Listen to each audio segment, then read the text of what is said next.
Namaskar, I'm Harpreet Kaur and I welcome you all to our online training. Yes, this is live and interactive session on artificial intelligence, that is AI in education. This is going to be the umbrella theme for our training session this week, and under this theme we will be taking up different topics and we will be having a wide variety of discussions on the use of AI in education sector.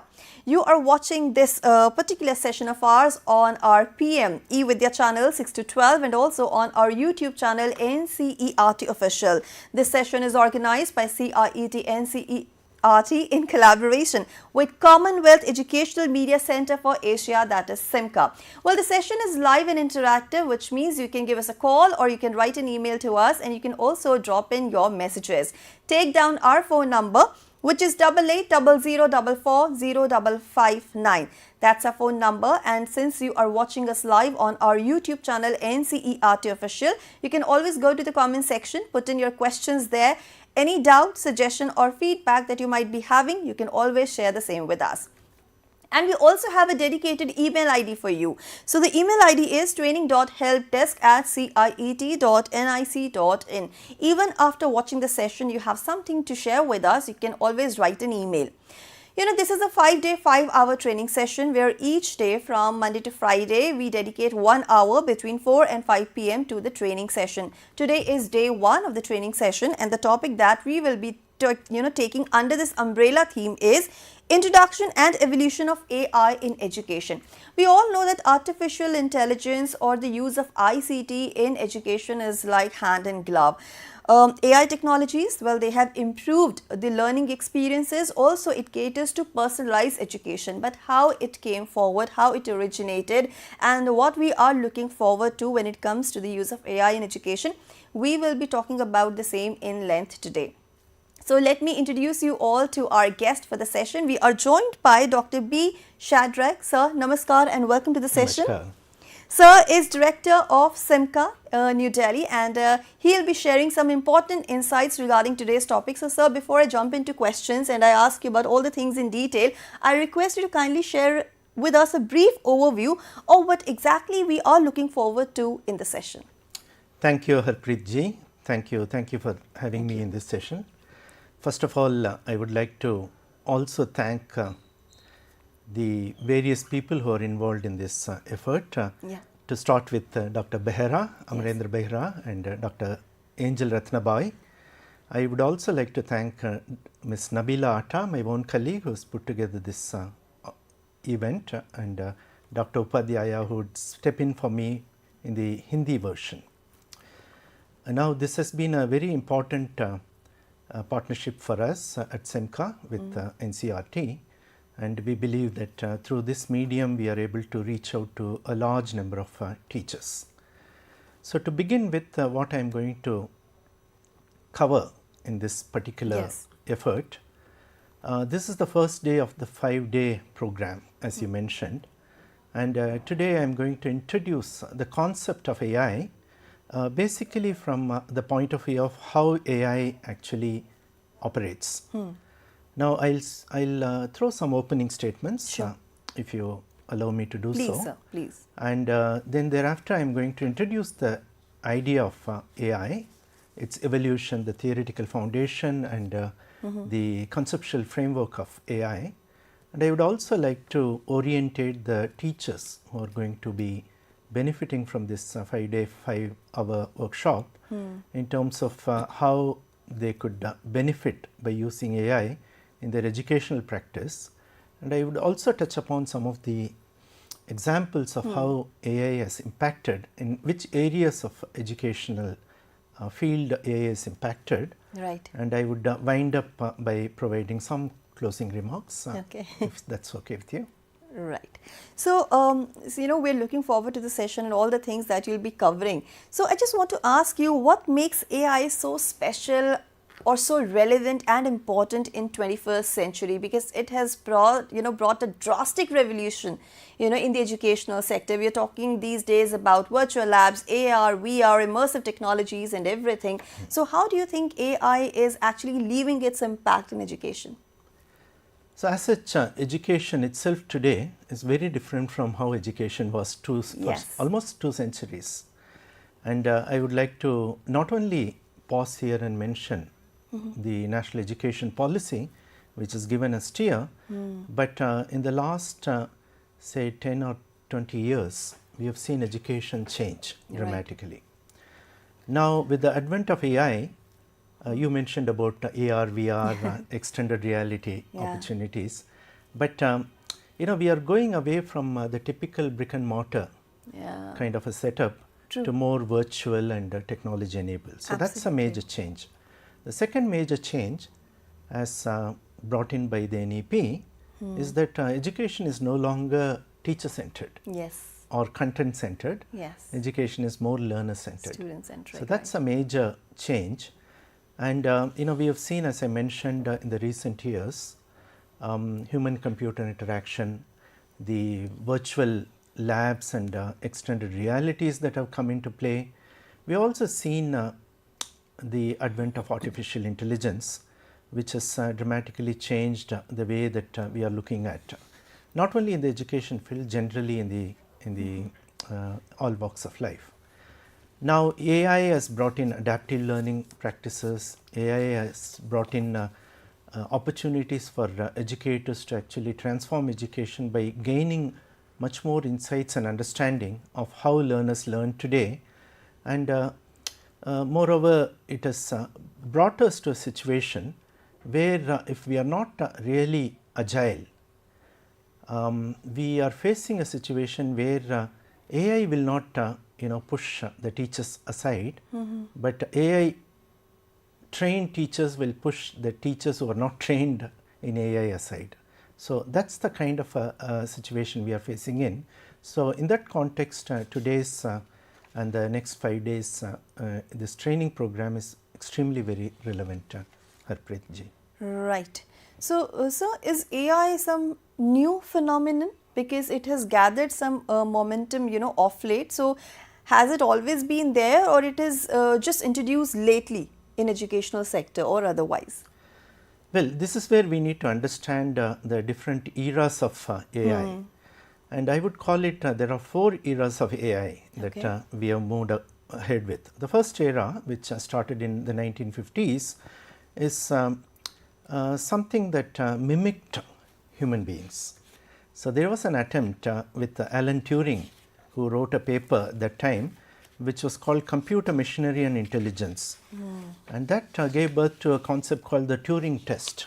The Turing test is something that very interesting. It is a test that tests the ability of the machine to exhibit intelligent behavior, which is equivalent to a human being. Right. So, this is where it started in the 1950s, but we have also seen in the 1950s what we call the mimic era.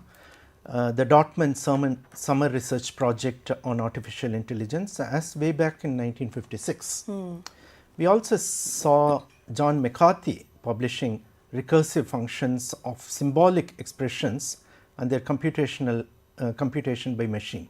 So, this paper was very significant, and in 1966 ELIZA, the computer program, was created by Joseph Weisbaum.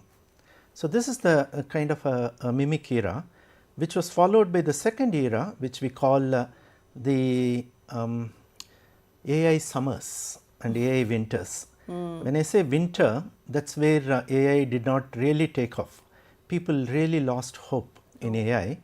In 1966, there was a failure of machine translation. Today, it is possible. In 1966, there was a situation where it failed. It abandoned what they call the connectionism, and DARPA, the defense agency, actually got frustrated with the speech understanding program that they put together with Carnegie Mellon University at that point in time. And these events actually took us to a situation where the collapse of LIPS machine, LIPS is something that people would understand as photon language. The people who studied computer science some 30 years ago, and which ended up in cancellation of a variety of computer research initiatives at that time. But the third era has been a resurgent era, which started off in 1990s, went on up to 2010. The resurgent era is, I need to mention here, Garry Kasparov was defeated by Deep Blue, IBM's Deep Blue. Okay. In the first round of the chess match, Garry Kasparov won, but he took it easy. But in the meantime, there was another rematch. So between the two matches, the machine started learning as to how Garry Kasparov was moving his, chess pieces. Wow. And in the second, match, 1997, Deep Blue won the match. And that actually stimulated a lot of energy and positive energy amongst the AI researchers. And you also have ImageNet, a large scale visual recognition database launched in 2005. And that is the time we witnessed a lot of those resurgence happening. But in 2010 onwards, particularly 2020 onwards, we are seeing a lot of changes. AlexNet, a deep learning neural network, which is a noteworthy expression. AlphaGo and Google DeepMind, these are all certain innovations that happened in the fourth era. And as I mentioned, 2020, ChatGPT, yes, the third version was unveiled by OpenAI, which demonstrated that it was possible for us to also generate. So AI became a generative AI phenomenon. So that's where we are. The future of AI is uncertain, I should tell you upfront, but there is no doubt that the rapidly evolving field has the potential to revolutionize in every stream, particularly education. Absolutely. You mentioned all these different eras, and we can make out how step by step AI actually made its place into the world, into I think the working system or the working culture around the world. And you mentioned GPT. This is something we all know, we all can relate to. A lot of information can be taken from this, and a lot of help can be taken from this. But I guess there's somewhere also hampering our own growth, because everything is made available to you in such a convenient manner that you don't feel like researching for it or working for it. So we can talk about this later. But we have just discussed all these eras where we are currently in AI. So what is the stage that we are in at the moment? So I mentioned about the 4 eras. Yes. I have to mention about the 5 stages of AI. The first stage was the reactive AI stage, where AI was built in a way that it cannot take it could not have taken that time any proactive step. It would only do what it is made to do on the basis of the understanding or the memory of the world around it. So this is what we call reactive AI. The example would be a thermostat, for instance, that would turn on when the temperature gets very high and turn off when the, so you have this auto cutoff in your gadgets. So that's the AI that we call the reactive AI stage. Then we came to a situation where we said AI could move forward from being reactive to also becoming a limited memory AI, which means it could only deal with the knowledge that's fed in, and it's limited in its action. So I mentioned about the chess playing AI, which is very limited in terms of understanding how Garry Kasparov moved his chess coin. So that's the era we call stage we call as the limited mind, limited memory AI. Then came the theory of mind AI, and theory of mind AI is very interesting, and I could relate this with the self-driving car, the Alexa and Elon Musk's experiment, where AI can understand the intention of the other agency. So now when it comes to driving a car, it understands how a man drives a car or a woman drives a car, but it also understands how the person alongside you drives the car, and at what speed and velocity, and it can understand quite a few things and compute and then behave. So this is the kind of a theory of mind AI stage that we talk about. Then the fourth stage is the self-awareness AI. So the AI really knows that it exists. So the shortest philosophy they say in the world is know thyself. If you know thyself, you have actually overcome all the Yes. challenges in your life. Now, AI is also trying to be something similar to that as a phenomenon, which should be aware of its own existence and its own capabilities. So, that is something very interesting. A robot or a robo, as we call in India, is aware of its own strength and it's aware of its own capabilities. That is a stage, we call it self-awareness AI stage. Then the final stage, as of now, there could be other stages also, what we call the general intelligence AI stage, which is something that AI could become as intelligent, if not superior, as human being, and it can perform every single task a human being can perform, and this is something that this is phenomenal, and we have started to see this happening. AI can write a novel today. Yeah. AI can compose a music or even direct a symphony.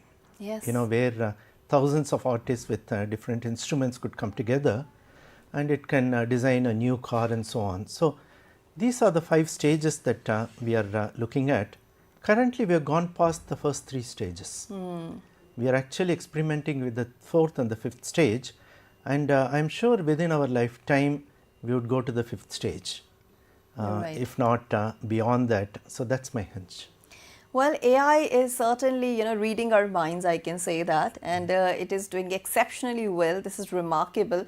And of course, as you said, self-awareness, like I can say that AI knows that it is controlling us somewhere, and you see any, modern gadgets or equipments today, everything is controlled by AI. AI is playing a very important role, especially in, just look at your mobile phones. It has so much to offer with the help of AI, and you rightly said you want any information, AI can just do it for you in a few seconds, and it can give you the best of results. You don't have to search the net, or you don't have to browse anything for that matter. But sir, can you tell us a bit about how AI works in reality? Can we have some examples also? Yeah, so before going into the examples, Harpreet ji, I want to really touch upon the theoretical foundation of AI. Sure. Now, when it comes to theoretical foundation, we need to understand how AI works. Yes. First, there is a concept called logic. Logic, as we know, it's reasoning and inference. So, AI takes logic as its foundation, and it reasons out, it also infers something out of that reason.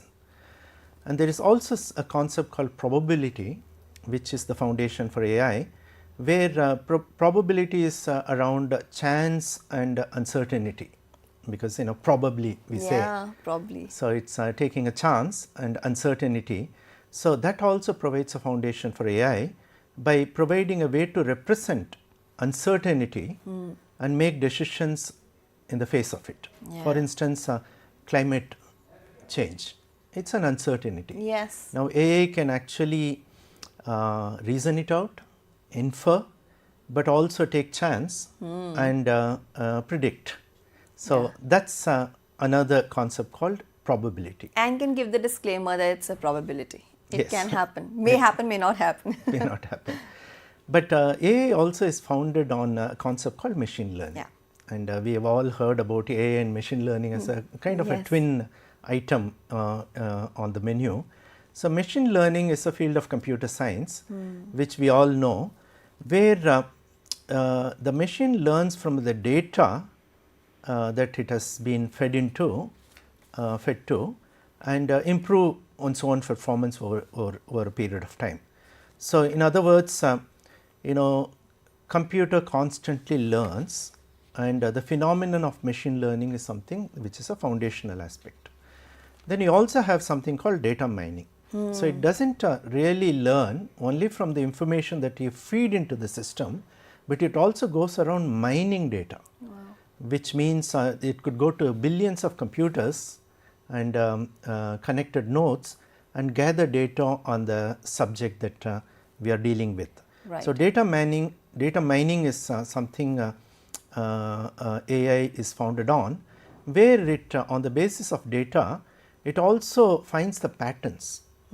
And one example could be, now if we speak the language English, Yes. we know where we should use present tense, where we should use past tense and Yeah. past particle and so on.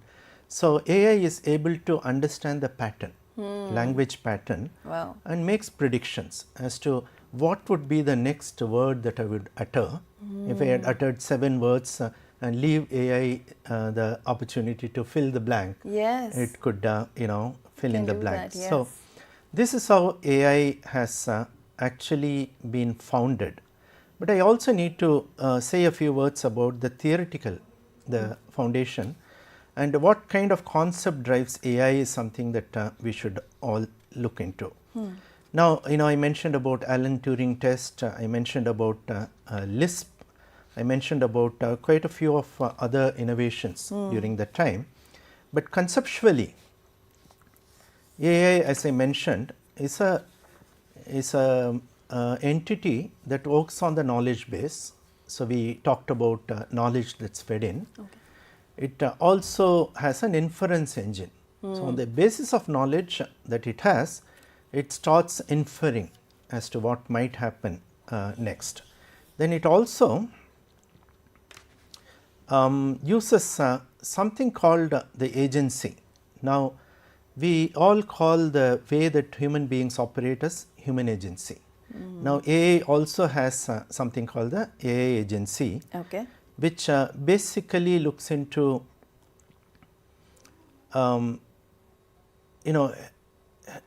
helping people to design new systems in a way that the knowledge base, the inference engine, and the idea of agent all put together enables, if we call these the components of the AI system, this would enable the AI to first understand how all this work together, and on the basis of it, it also tries to compare different AI systems. Okay. And people are able to now design new AI systems. So, that is how it is actually taken forward. Okay. So, in other words, I would summarize by saying that AI is a rule based system, where the set of rules and the inference engine enables it to make decisions. AI is also graduating to be an expert system over a period of time, and that expert system actually infers and solves problems. And AI is also a neural network which operates almost like inspired by the human brain as to how a human brain would work. Yes.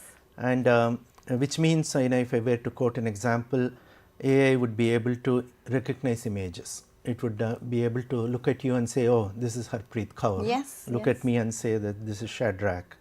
So, AI can operate the way a human mind would operate, but also AI can process languages. As I mentioned, the 8th word in my 8-word sentence, after I uttered the 7th word, it can easily mention the 8th word. But today we are in a situation, it not only gives you the 8th word, it can start from the 6th, 7th, 8th and go on. So, that is the way that it operates. And it's all about algorithm. So, a kind of genetic algorithm which enables AI to put together. So, conceptually, it's a rule based system based on expert orientation, the way that human brain works, AI works, but it's all at the end of the day coming down to the idea of algorithm which a human can generate, and today AI can generate its own algorithm also. Wow. And for a layman like me, while you were saying all these things about the conceptual framework, all I can recollect is things from my mobile phone. I can relate to what all my mobile is doing these days, recognizing images, also reading my mind, what I'm going to say next or what I'm looking for. So these are things that we are generally dealing in our real life also, everyday life rather. But can you tell us how can one implement AI and what it takes to deal with AI? Well, it may sound very simple, and it would definitely sound simple in the coming days with AI aware generation. Yeah. And I think the next generation and the generations to come can easily implement AI. But what do the people do? The AI engineers today, Yes. they simply define the problem. So, if you have a problem, you define the problem. The problem could be as simple as should I go out and see a doctor for an ailment, to a very complex problem like what would be the world like in 20 years time, the macroeconomic situation of the world, what kind of risk management should I undertake already, the way that the world is moving ahead with. So, you need to define the problem, which means you need to be very clear about what are the specific goals that you are trying to achieve by building the AI system. But once you define the problem, around the problem you need to gather data. Data is extremely important. I said what is fed in only enables the AI to come out with solutions. Now, once you feed and gather data, and as I mentioned earlier, you create a knowledge base, but also allow AI to go around and mine data. So, knowledge base and data mining are two ways that data is gathered. And data can be anything from text to image to video to anything that you feed in. AI can grab and swallow, and it could also mine data. Now you need to choose your algorithm as to what kind of algorithm that you would make it easier for AI to move ahead with solving your problem. Now once you choose your algorithm, you need to train AI system. So that training of AI system is extremely important, because that is where today a large number of systems, take any of this ChatGPT to Gemini to Bing Chat to Copilot, they constantly train their systems, and they also test those systems on you. So testing and training is important before you actually deploy. So these are the few things that currently the AI industry and the AI engineers are following. And when they do this, they also ensure that by creating this loop, they constantly attempt at improving the efficiency of the response that AI provides, and they also attempt at increasing the accuracy of the whole response that AI provides, and thus they are able to actually create new opportunities. So when you improve efficiency and increase accuracy, being consistent with reliable results, you can imagine many companies have got transformed. Yes. And they have introduced new products and services on the basis of efficiency and accuracy and reliability. Oh yes. So AI can also create new products, new services, and new opportunities for companies. And I think since we are discussing about education as a field, this applies squarely to education as well. Oh yes, because if we talk about in general, AI is actually impacting businesses across the globe. It's all about accuracy, reliability, speed, and whatnot, and AI is serving the purpose. And when we talk about education sector, because these days we are talking about connecting the last mile learner with education, making education accessible to all, and National Education Policy 2020 is also emphasizing on these objectives, that how you can go for blended learning, how you can use ICT or AI in everyday teaching learning experience. So now I request you to kindly tell us, as per you, how do you see the use of AI in the education sector in the years to come or at present? So if I were to tell in a single sentence, AI is a component of teaching, learning and evaluation. AI can do teaching, AI could learn, as we said, evaluation, true, and also do evaluation. But if we were to go deeper, why AI is becoming so significant today in everywhere, but particularly in education. Now data is a very important and incomparable resource. Now there is a lot of data, a lot of knowledge around every subject. Yes. In the last 10 to 15 years, we have seen the internet itself generating and making a large number of databases available. So that's a major steer. The second steer is something that I need to talk about, the idea of cost. Now AI was very expensive all these days, but today deployment of small language models and large language models are becoming much easier with regard to even investment. But I need to talk about the power capabilities, because AI consumes a lot of computational power. And all these days we were struggling with pumping computers with high memories and the powerful computers. Now today, every government is investing in what they call AI compute. So AI compute is a kind of a phenomenon that we are witnessing. This is where I think the Moore's law is very, very important for us to think about. The Moore's law is, although it's not a recognized law, it's a kind of an observation by Moore. He said way back, Gordon Moore was the founder of Intel. Okay. The Intel chip that we Yes. have in our computers. Yeah. When he founded, he said a transistor could double every 2 years. The transistor count would double every 2 years, but it would shrink in its dimension. At the same time, it would improve its efficiency. Yeah. So we had computers so huge as big as this room. Yeah. To today, we have computers almost in a watch. Yes. Wristwatch. So, Moore's law is still working, where he said that a miniaturization of transistors would come to a level of atomic level, a kind of a level of the atomic size. Yeah. And he said, that's a behavior that we would see. So that is the power of computing today. Now, I mentioned about the cost. Although the cost is an element, I wonder if Moore's law is working there with regard to the cost, because he also said that the cost of computing will come down. But today with AI, the cost of computing is no longer the same, because for computing you spend less, for R&D you spend more. Today, with regard to, semiconductor fabrication may be cheaper, but when it comes to taking AI to the next stage of R&D, manufacturing and tests, all Right. these things cost a lot of money. Now, the fourth steer is personalization. Now, we all recognize that you mentioned about blended learning. Yeah.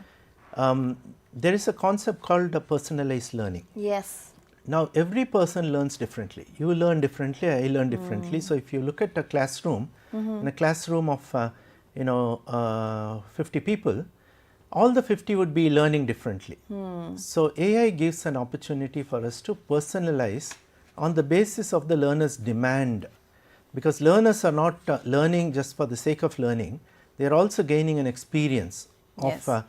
So that's where XR, VR that you mentioned earlier comes into play, where you really experience. Yes. And it's what they call the experiential learning opportunity. True. And we mentioned about efficiency earlier. Now, in education, through AI, you can attain efficient way of achieving learning outcomes. Not only for individuals who are learning today, but also improving their learning outcomes in a manner that what they call the adaptive learning practices. Now, if I learn quickly, with the help of AI, my teacher can give me higher order thinking questions so that I can move the ladder quickly. Yes. So recently the UGC chairperson mentioned that you don't have to sit for 3 years to finish a degree. You can finish a degree in 2.5 years time. So those brilliant people can Yes. finish off and move ahead with times. And I can tell you that 50% of our learning population can easily move ahead in 2.5 hours of 2.5 years of learning. Yes. Now, we also need to be mindful that when it comes to education as a product, today we are not complacent with just having 200 students in our college or 1,000 students in our university. Look at Amity, look at many of our universities, they have 17 campuses. Yes. Now, the university that I went to has 28,000 students. So, scalability and widening their network. Yeah. And also narrowing it in a manner that you could bring the right people at the right time to teach through AI enabled techniques. All these are making it really interesting for us to implement AI in education.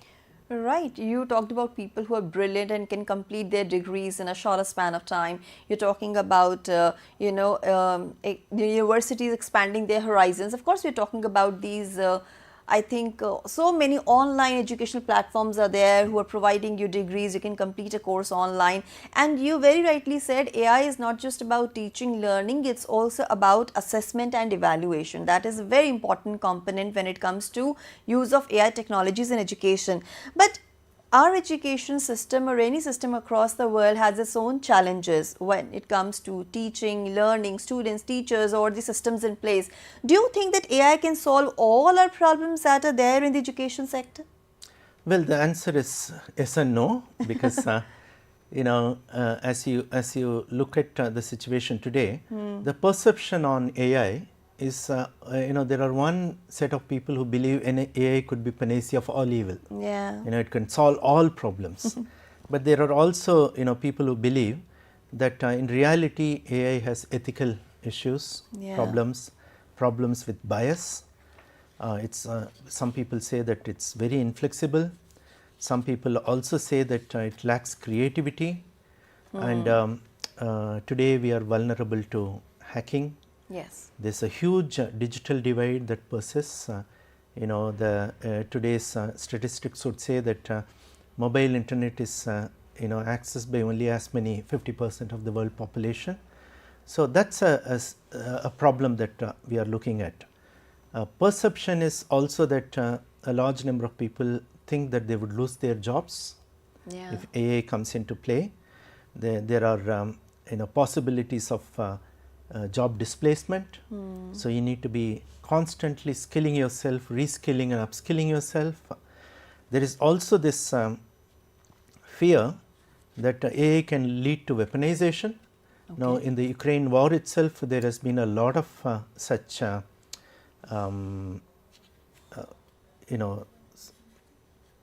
kind of doubts about the use of AI in the warfare. Yeah. And there are lots of kind of reasons to believe that AI is quite at play in the latest weaponization. And we also have the situation where you can lose your privacy. Yeah. So if AI knows about you more than your own neighbor, your own spouse, or your own family, then it's a problem. So that means we are facing a situation where it is actually a threat to today's privacy and a range of issues. But I think it is happening, right? Yeah. So when it comes to the early impact of AI, I need to really quickly mention that AI, as I mentioned, is seen to be a problem in itself, because some people believe that AI is inflexible, AI could be biased, AI could be a problem for people who are not having enough access to education. Right. So the earlier I mentioned that if you were to create an AI system, you need to define the problem. Now the problem as it is defined by many of the educators is, can I teach differently? Can I enable a learning to happen? Because there is a notion that many teachers prevented learning because they taught and taught and taught. There is also a problem today where if India doubles, for instance, the intake of higher education enrollment, how do we assess?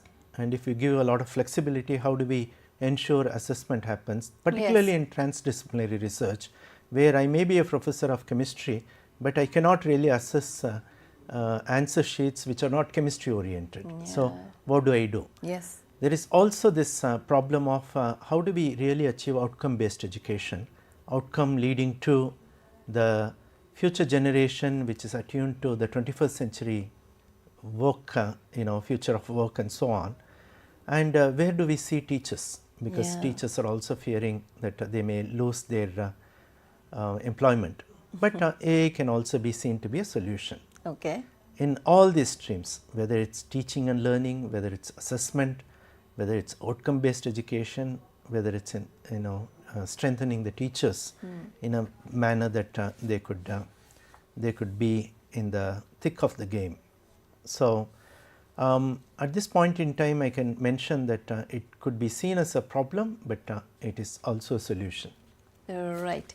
So yes, there are problems, but AI is also providing solutions. So let's not be scared of AI, but let's, I think use it to our benefit. We can control it rather it controlling us. So how do you think then AI is contributing to the educational sector? Okay, so I need to really go deeper into how it is happening. Now the first and the foremost is AI enables us to personalize the learning experiences. Yes. So the personalization is extremely possible today. So for 50 different people you can set 50 different questions, question Yeah. paper. Yes. So you don't have to really mass produce education today. You can actually produce gems, individual gems out of your. That's a revolution. And this is not just for a classroom of 30. AI can help you to deal with a classroom of 10,000, 20,000 people. Wow. Pupils who study in your system. So personalization is extremely possible. Yeah. The second thing that's possible is the whole idea of DEI, diversity, equity and inclusion. You mentioned earlier about equity. Yes. Around NEP. Now there is a lot of diverse needs of individuals. You could be a specific learning with specific learning disability like dyslexia. You could be a highly charged intellectual who is sitting in the classroom. So you could actually cater to diverse learners. You could cater to bring in equity and inclusion in your education. You earlier mentioned about virtual reality. Yes. And extended reality. Today AI can bring in virtual tutors, not only chatbots which answers simple basic questions, but AI can bring in gamification, AI can bring in virtual tutors, and AI can also enable you to solve the problem of media literacy by enabling you to deal with it through certain AI tools and techniques.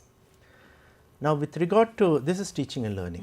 When it comes to assessment, you have AI powered grading systems today, and this is becoming really interesting, because today if you ask any educator what is the biggest problem that you are facing in your classroom, they wouldn't say that they find it a joy to go to the classrooms. They would say that oh, marking papers is so difficult because you are not able to understand the intent with which the student writes answers. So we have developed continuous assessment systems, summative assessment systems and so on, but AI can come in with a lot of techniques to grade your students, and it could also provide instant feedback on the basis of the rubrics that you feed in.